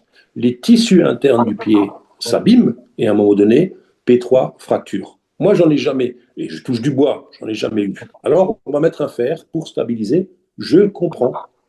Je comprends parce que quand quelqu'un a un bras cassé, on a beau mettre des onguents et puis des plantes et ainsi de suite. Non, non, il faut mettre une attelle, il faut mettre une broche. Pas une broche, il faut mettre un, un plâtre, il faut stabiliser tout ça. Oh, d'accord. Mais combien de gens ont un bras qui est cassé par rapport à combien de gens ont des problèmes d'autres que des fractures. Et à partir de là, on a d'autres problèmes que les fractures. Eh bien, par rapport, maintenant, si je remets ça dans le contexte du cheval, je vais poser la question, ok, mais dans quel cas vous allez mettre un fer? Dans quel cas le fer est-il nécessaire? Je prends un exemple. J'ai une personne qui me dit, voilà, je vous contacte parce que mon cheval, okay. Je regarde, je reçois les radios et je dis, mais le cheval, il a une fracture. Alors, ce n'était pas le P3, c'est une fracture au niveau, une calcification et puis il y a une fracture. Je dis, on peut le refaire, mais c'est 2 ans de boulot. Alors déjà, quand on dit 2 ans de boulot, on dit, oh, oui, c'est bon, c'est long. Oui, mais attendez voir, vous n'abîmez pas le pied pendant des années et puis vous allez me dire, en 3 parages, le cheval va marcher. Donc le cheval doit avoir des chaussures. On va faire un parage très rapproché, donc toutes les 3 semaines, pour réhabiliter le pied du cheval. Bon. Au bout de 2 mois, la personne me dit, mais vous savez, enfin, j'en ai discuté avec le médecin, avec le vétérinaire, et il me dit, il faudrait ferrer. Et je pense que je vais repartir sur un ferrage. Qu'est-ce que vous en pensez? Et là, je lui ai dit, mais oui, vous avez tout à fait raison. Vous avez parfaitement raison. C'est exactement ce qu'expliquait Einstein quand il parlait de la définition de la folie, c'est de faire la même expérience et espérer un résultat différent. C'est-à-dire que vous avez votre cheval qui était ferré pendant des années, ça lui a détruit le pied, et aujourd'hui, vous voulez remettre un fer pour réparer ce que le fer a détruit. Alors, soit c'est moi qui n'ai rien compris, soit il y a quelqu'un qui est schizophrène dans cette histoire. D'accord? Et ça, c'est un problème que je vois très, très souvent, régulièrement. Voilà, c'est un problème aussi. Alors, c'est passionnant, mais il va falloir que j'y aille. Non, mais c'était Ah oui, passionnant. d'accord. Sincèrement, euh, pour l'instant, j'ai pas trop de questions parce que bah, c'est riche, il y a vraiment plein de choses que, en vous écoutant, qui, moi, me paraissent naturelles, bien. Et je me dis, j'ai même pas, bon, là, aujourd'hui, hein, je trouve qu'il y avait énormément de valeur. Vraiment, j'ai apprécié énormément, vraiment, ce partage et votre passion que vous avez, parce que c'est vraiment une passion, Merci, merci, vraiment. merci beaucoup. Mais c'est vrai que la Voilà. valeur était vraiment folle, bah, même nous, dans les échanges et tout. Quand vous venez pour Judica, faudrait qu'on. Moi, je me le dis, je dis, il faudrait qu'on pose une caméra, qu'on prenne les micros pendant l'échange, parce qu'il y a tellement de valeurs qu'on pourrait partager et c'est toujours très intéressant. Et, et c'est trop marrant parce que quand Daniel il vient par Angelica, des fois il y a des chevaux qui passent et il prend le cheval qui passe pour exemple et dit bah là regarde, ça ne va pas, le cheval il pose son pied sur la pointe du sabot, c'est pas comme ça normalement. Et du coup la personne elle passe, elle l'entend et tu vois qu'elle elle fait une tête après. Mais même mais il y a beaucoup, ouais, c'est dur de changer les croyances des gens en fait. C'est très très dur. Et moi je m'en rends compte aussi beaucoup, hein, mais. C'est très complexe. Je pense que c'est le point de départ, en fait. Et une autre façon de voir. Alors, ce qui est très, très, très, très marrant, c'est qu'aujourd'hui, il y a énormément de propriétaires, notamment dans les clubs, parce que quand ils sont à la maison, ben, ils n'ont pas de référentiel. Mais quand ils ont des clubs, dans les clubs, il y a beaucoup de gens aujourd'hui qui me disent, mais depuis que là, on a les sabots qui sont beaux, là, voilà, on est en train de travailler. Souvent, on travaille aussi avec ma fille en binôme parce que il y a souvent des chevaux qui ont des problèmes en interne, voilà. Et à la fin, ils ont des sabots et des fois, le vétérinaire, quand il vient, il dit, ah, il a vraiment des beaux sabots et tout ça. Et j'ai beaucoup de propriétaires aujourd'hui qui me disent, mais je peux plus regarder les autres chevaux parce que les pieds, c'est une catastrophe. Et moi, ça me fait plaisir parce que quelque part, c'est pas quelque chose que moi j'ai induit, enfin oui, quelque part, dans la mesure où j'ai fait le parage, mais c'est pas la réflexion que moi je leur fais, comment je dire, oui, que j'induis. C'est eux-mêmes qui viennent à ça en disant, mais en fait, depuis qu'on travaille ensemble, maintenant quand je vois les pieds des chevaux dans mon écurie, mais c'est une horreur, c'est horrible. Et oui, ça fait plaisir. Et ça fait plaisir de voir que ben, voilà, il y a des gens qui commencent à comprendre, et puis il y a des gens qui se renseignent. Et, notamment là, il y a une vétérinaire qui me dit, maintenant elle est autonome, elle s'occupe de son cheval. Et au début, on discutait. Et je me rappelle, notamment, elle a 5 chevaux, dont 3 qui sont fourbus XXL. Et elle me dit, il n'y a pas longtemps, il y a peut-être 6 mois, 7 mois, elle me dit, mais en fait, je me rends compte d'une chose, mais c'est que les vétérinaires, ils savent pas grand-chose. Alors j'ai dit, tu sais, toi, tu es vétérinaire, je n'osais pas le dire parce que c'est toujours mal, je suis mal placé pour parler de vétérinaire, mais non, ils ne savent pas grand-chose, malheureusement. Voilà. Et Ouais, c'est ça. j'avais fait un stage en Belgique.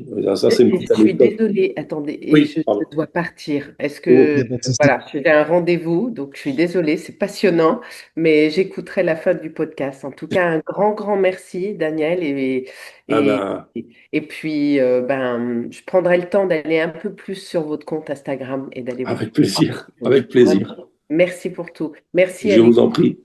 Au revoir. Voilà, au revoir. Mais je pense qu'on va continuer un petit peu, on va finir sur ça. Après, moi, je vais parce que j'ai un appel avec une écurie. Mais Oui, de toute façon, je pense qu'on refera un deuxième podcast si toi, t'es chaud de revenir, parce que il y a beaucoup de choses à dire et c'est très, très intéressant. avec grand, grand plaisir, bien sûr, ouais, bien sûr, bien sûr. Je suis à ta disposition et puis on se reverra normalement bientôt. Si la Ouais. Miss se laisse attraper dans son pré. Mais ouais, mais j'ai appris cette histoire-là. Mais en fait, le problème, c'est que Jessica, elle sent qu'on veut Ouais, l'attraper. En fait, ouais, limite, il aurait fallu faire le parage en liberté. En fait, elle reste qu'elle bouge pas en liberté, elle reste là. Mais là, je lui ai remis le licol et tout, il n'y a pas de problème. C'est juste, je sais pas ce qui s'est passé. En fait, je pense que je l'ai laissé un peu longtemps pas seule, parce qu'elle est pas seule, mais en fait, j'ai voyagé. Je suis parti 2 semaines à Bordeaux. Et quand je suis revenu de Bordeaux, elle était mais surexcitée, mais un truc de ah fou. ouais, Je l'ai jamais vu comme ça.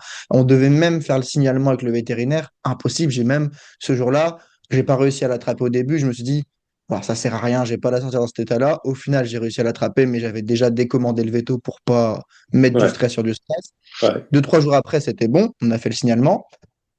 Donc ensuite, je suis resté une semaine dans le Nord, donc j'ai repris ce truc de l'école. Je me suis dit, bon, ça va aller. Après, j'ai briefé Charlotte pour qu'elle vienne faire pour la tenir pour le parage. Donc elle m'explique que c'était compliqué, impossible de la caresser, de l'attraper. Elle me dit, c'est avec les friandises. Je fais, faut pas lui donner des friandises, surtout pas. Et Bah, puis disons après, que, quand je suis revenu, j'étais en Slovénie. Et là, très, très, très tendu sur toute la partie encolure, cervicale, etc. Difficile à se faire toucher. Je me dis, ah putain, elle s'est bloquée dans ses traumas. Donc, je teste au niveau du dos, là où il y a les plus gros traumas au niveau de la sangle. Rien. Pas de réaction. Je me dis, ah, c'est bizarre. Et là, j'ai pris une semaine et demie. On fait que décontracter, décontracter, décontracter. Et là, c'est nickel. Là. Hier, il y a 2 jours, elle a galopé en liberté avec mon cousin. d'accord. Top, top, top. Elle remet le licol. Et c'est vrai que même moi, je me suis mis en réflexion. Parce que je me suis dit, putain, mais c'est bizarre quand même qu'elle ait ces réactions fortes, alors que c'est des choses qui ont été réglées. Et je sais pas ce qui s'est passé. Je sais pas ce qui a redéclenché ce truc-là. Mais la leçon à tirer de tout ça, et je le dis aussi pour les gens qui vont écouter ce podcast, c'est que parfois, vous allez mettre 6 mois à travailler un truc avec votre cheval et vous allez avoir l'impression que ça va se casser. Mais en fait, si vous avez la compétence, en 3, 4 jours, une semaine, vous pouvez revenir là où vous étiez. Et souvent, Mhm. le problème, c'est que les gens, ils ont tendance à se monter la tête eux-mêmes. Et du coup, en fait, ils vont aggraver le problème parce qu'ils se disent, j'ai tout foutu en l'air, c'est la Ouais, fin, j'ai ouais, ouais. reculé 50 000 pas. Alors que souvent, c'est juste une mauvaise séance. Mais vu que toi, tu en fais tout un drame, tu crois que c'est quelque chose d'identitaire. C'est ça. Donc, ouais, là, elle est bien descendue en pression, tout ça. Et d'après ce que j'ai compris, le prochain aussi, c'est Meline qui m'avait dit la date, c'est le 28 janvier, quelque chose comme ça. Ouais, quelque chose, ouais, ouais, Alors, je crois que je serai au ski, donc je vais peut-être pas demander à Charlotte. Je vais peut-être pas demander à Charlotte, mais je ouais. vais, je vais trouver quelqu'un, peut-être mon cousin aussi. En fait, il faut que je forme quelqu'un à l'attraper en liberté, parce que Charlotte, elle avait déjà fait un peu de liberté avec elle, mais c'est une fille aussi qui se met beaucoup la pression, je pense que vous l'avez Ouais, senti, d'accord. Ouais, elle ouais. se met beaucoup la pression. Donc Ben, forcément, quand je il suis faut rentré qu'elle... dans le pré, elle était en train de la caresser en liberté, tout ça. Et bon, moi, je veux bien faire les pieds en liberté, il n'y a aucun problème. Je le fais très, très régulièrement. Mais après, prendre les pieds et puis qu'elle reste. et je ne veux pas non plus la frustrer dans le fait où elle reprend le pied et puis elle peut monter en tension parce que là, c'est quand même un petit peu sa tendance un petit peu à monter en tension rapidement et qu'elle monte en tension et puis qu'elle associe ça mal avec le trépied ou avec le Gloufy qui est là avec son tablier et sa casquette. Donc, parce que j'ai déjà des chevaux où j'ai eu, on a mis du temps, mais quand j'approchais avec le tablier, parce qu'ils ont eu une mauvaise expérience, c'était même pas la peine. Donc, je devais enlever le Ouais. tablier et la casquette, et à ce moment-là, je pouvais approcher le cheval, sinon c'était pas la peine. Là, j'en ai un, notamment pas loin, pas très très loin de chez nous. Et là, c'est vrai, comme tu dis, des fois, alors pendant quelques parages, ça a été de mieux en mieux, et le dernier parage, on ne sait pas pourquoi, on ne sait pas. Elle commençait à paniquer, à stresser, et tout ça. Et à ce moment-là, ben, j'ai fait beaucoup plus simple au niveau des antérieurs, parce que c'est surtout les problèmes sont au niveau des intérieurs. Et les postérieurs, j'ai juste donné un petit coup de pied, un petit coup de pied, un petit coup de râpe sur le pied pour juste dire, voilà, je suis là, je suis présent, mais je n'ai pas commencé à faire de parade parce que c'est pas la peine de la rentrer en pure panique. Et les antérieurs sont faits, et là c'est pareil, quand on voit le cheval, c'est marrant parce que j'ai fait des photos. Le cheval, il est arrivé à l'écurie et en fait, il a été paré la veille. Voilà. Donc j'ai encore enlevé à peu près 4 cm de pied, mais il était paré la veille. Voilà. Bon, bref, ça c'est la petite anecdote. Et donc je rentre dans l'écurie, enfin je rentre dans le pré, elle était en train de le caresser. Et puis j'ai voulu m'approcher, je me suis présenté, je me suis fait sentir, tout ça, et j'ai caressé l'encolure. Et quand j'ai approché le licol, là, Ouais. elle a levé la tête et elle a reculé. Et à partir de là, Ouais. autour, il y a des poneys. Et les poneys ont commencé à faire les zinzins. Et puis elle, c'était parti. Mais je pense que c'est là, elle est beaucoup plus posée. Mais en fait, il lui faut un tout petit peu pour que son système nerveux il s'active. Et là, elle s'est dit, OK, Charlotte, mais je connais pas vraiment. Et le licol, et ah, c'est bizarre, ça fait 2 semaines qu'on n'a pas travaillé. Et du coup, à mon avis, il y a eu tous ces éléments-là. Puis que la pâture, elle est assez agitée, il y a beaucoup de voitures qui passent au loin, il y a beaucoup de vent, etc. C'est pas du tout une pâture qui est très paisible. En ce moment, ça l'est, mais pas toujours. Et je pense que du coup, tout ça a contribué à atteindre son système nerveux. Et là, il y a eu un petit peu de nouveauté là, plus un petit peu de nouveauté là. Et ça C'était trop. suffit voilà. Et je pense que aussi les gens n'ont pas forcément cette habitude avec elle. Parce que moi, très facilement, j'arrive à la prendre, la capter, tac, tac, même en liberté, je sais la faire redescendre. Avec le licol, je n'ai pas travaillé le licol du tout. J'ai juste fait liberté, liberté. Et quand j'ai senti que son système nerveux était assez redescendu, j'ai mis le licol et c'est passé. Donc il y a aussi toute cette éducation-là que j'essaye de transmettre de mon côté. Et c'est vrai que elle, pour le coup, si c'est pas parfait, c'est compliqué, quoi. Elle se met vite dans sa bulle. Mais elle avance. Mais du coup, ouais, ça montre qu'il y a encore des choses à travailler aussi avec les autres. Mais j'avais jamais vécu, franchement, cette expérience de laisser le truc 2 semaines et que d'un coup elle soit, parce que même moi, quand j'étais arrivé en pâture et que je revenais de Bordeaux, je me suis même demandé, mais est-ce qu'il s'est pas passé quelque chose avec elle? Parce que Mm. elle est venue vers moi, j'ai voulu la caresser, elle a bondi, elle est partie au galop, Ah j'étais là, ouais, waouh, ouais, j'ai pas compris. Et puis après, bah là, je me suis dit, bon, visiblement, elle est tendue, j'ai pris une semaine et demie, et tout est redescendu. d'accord, super, très bien, très bien. Mais bon, nous, comme dit, à partir du moment où elle a commencé, alors j'avais dit, ben, non, il y avait Charlotte qui avait dit, ben là, on peut la mettre un petit peu dans un espèce d'enclos dans le Ouais, parc. elle va sauter. Et je dis, bah oui, on peut toujours essayer, parce que moi, je me rappelle qu'il y avait à un moment donné un cheval où on le mettait en fait dans un espèce d'angle, puis on tirait un fil, et puis petit à petit, on réduisait, et puis on se présentait, et voilà, ça mettait un quart d'heure, une demi-heure, on s'en fout, c'est pas le problème. Mais là, non, déjà, elle rentrait pas dans cet enclos, et puis l'autre, après, il y avait tous les poneys là, qui faisaient des zinzins, qui tournaient comme des sauvages, et puis elle, mais visiblement, elle n'a pas de problème de pied, hein. Ça, elle est nickel, hein. Bon, ça va, tant mieux. Mais là, ses pieds, là, je vois bien la différence. Le fait qu'on ait loupé un parage, je vois, hein, c'est plus long. Ah, Ça se ouais, ah voit. oui, oui, Clairement, clairement. ça se voit. Après, je sais pas si l'hiver, là, ça joue, mais elle a l'air bien, elle trotte, elle galope, etc. Mais ouais, je sens que là, ça a quand même bien poussé, ça se voit, hein. C'est pour ça, ceux qui loupent L'hiver, 2, 3 parages, je l'hiver, dis, bon, l'hiver, je dis souvent, l'hiver, en fait, on fait les réglages fins. Hein, on fait les réglages fins. Voilà, c'est comme les Formule 1, en hiver, on fait les petits réglages et tout ça. Et une fois que ça commence à pousser fort au printemps, si les réglages fins ont été faits, que le pied peut un petit peu se reconstruire, c'est très très bien. Parce qu'au printemps, ça pousse fort. Et là, c'est faire des réglages fins. Oui, bien sûr, on les fait toujours, mais on revient quand même sur des grosses pousses. Alors qu'en fait, en hiver, ce n'est pas le cas. Donc, on peut bien, bien travailler en profondeur. Ceci dit, en hiver, les pieds poussent beaucoup moins, puisque l'énergie qu'ils mettent dans le pied, enfin, ils ne le mettent pas dans le pied, ils le mettent dans le poil, hein, puisque c'est de la kératine. Et puis au printemps, dès que l'herbe commence à pousser, dès que le soleil réchauffe, ben, effectivement, les pieds commencent à pousser. C'est là aussi que, en général, ils perdent leur poil d'hiver.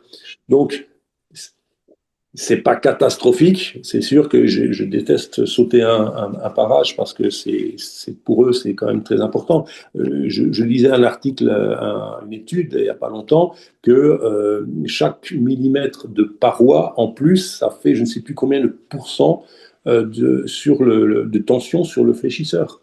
Donc c'est impressionnant. Alors quand je vois des pieds, là, et encore samedi soir, j'ai fait des pieds où la pince, j'ai pas réussi à faire le pourtour en une fois parce que c'était tellement, tellement long. Cheval d'écurie monté, et je me dis, les pauvres chevaux, ça fait peur. Hein. Ouais. Ah, c'est pour ça qu'il y a encore beaucoup de choses.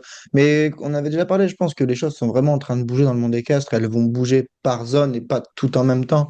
Mais je pense que ça va bouger et ça l'est déjà un petit peu, même si ça prend beaucoup de temps. Et puis de toute manière, le monde équestre est toujours en retard sur le monde normal, on va dire. Disons que il y a quelques années, on disait que le pied nu, c'était une mode. Hein, mais vous inquiétez pas, la mode, elle va passer, on va revenir là-dessus, tout ça. Aujourd'hui, on est sorti de cette idée mode.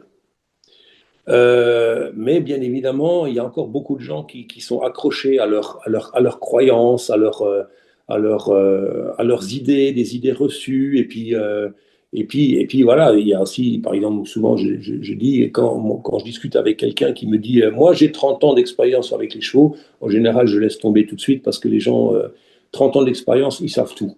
Ils savent absolument tout. Voilà, on leur porte de quoi que ce soit. Non, mais moi j'ai 30 ans d'expérience, donc je sais. Voilà. Bon, donc ça, c'est aussi une génération qui doit partir et arriver Ouais. une nouvelle génération. Alors, malheureusement, il y a une autre nouvelle génération qui vient, qui est aujourd'hui, quand on veut mettre le licol, quand le cheval tourne la tête, ça veut dire que le cheval n'est pas prêt, c'est qu'il ne Ouais, veut pas. Euh, c'est ça, c'est compliqué. le pendant de l'autre côté qui est grave aussi. Voilà. Ouais, Mais bon, complètement. Mais de toute manière, en plus, ça, c'est très problématique parce que c'est ces gens-là qui disent oui, le cheval tourne la tête, mais pas le licol. En fait, très souvent, ils se cachent derrière j'écoute mon cheval, alors qu'en réalité, ils se cachent surtout dans le j'ai peur d'être une mauvaise personne si. Donc en fait, c'est plus des blocages internes que des blocages externes liés au cheval. En fait, c'est juste eux qui ont un manque de confiance en eux, qui ont un manque d'amour d'eux-mêmes et qui ont peur d'être une mauvaise personne s'ils font pas ci et pas ça et parce qu'ils ont trouvé un groupe de personnes dans les chevaux qui valorisent ce comportement et qui leur permet de se sentir acceptés, bah du coup pour eux, quand il y a des gens qui ont que ça dans leur vie, c'est très dur de remettre ça en question parce que ça voudrait dire être exclu du seul groupe qui les accepte aujourd'hui. Donc je peux comprendre, mais après, enfin, je le vois quoi. Après, je suis pas forcément d'accord avec ça quoi, parce qu'au final c'est le cheval qui souffre quoi, au ah, bout de ça. mais au bout du bout, quand on parle de toi dans ton domaine, moi dans mon domaine, c'est le cheval qui souffre à la fin.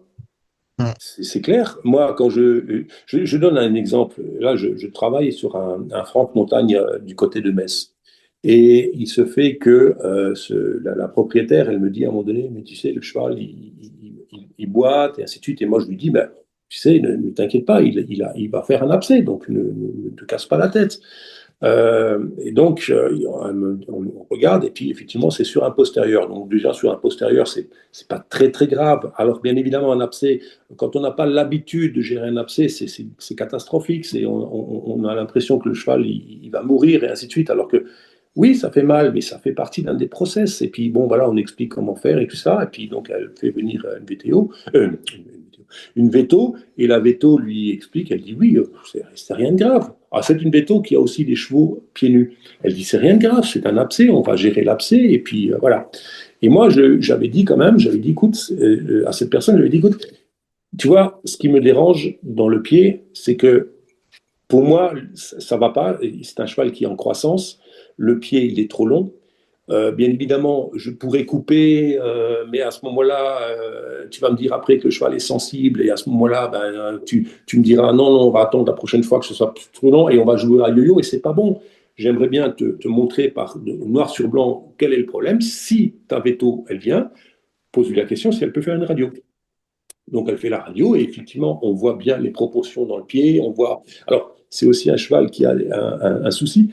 C'était un étalon et il a été castré. Et en fait, la réaction de son organisme à travers ses pieds, c'est comme si c'était un cheval qui avait fait une fourbure. Parce qu'il a eu des antibiotiques, il a eu des médicaments et tout ça, et ça a été un pied, mais waouh, c'était impressionnant. Ouais, donc Et fourbure chimique.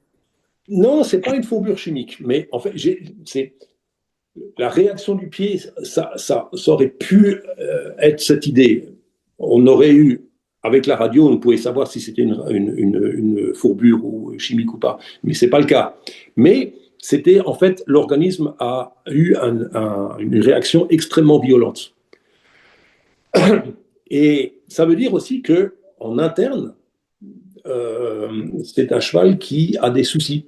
Il a des soucis au niveau foie, au niveau des reins et des choses comme ça. C'est pas catastrophique, mais ce sont des indicateurs. Et à partir du moment où on a les indications, on peut mieux gérer le problème.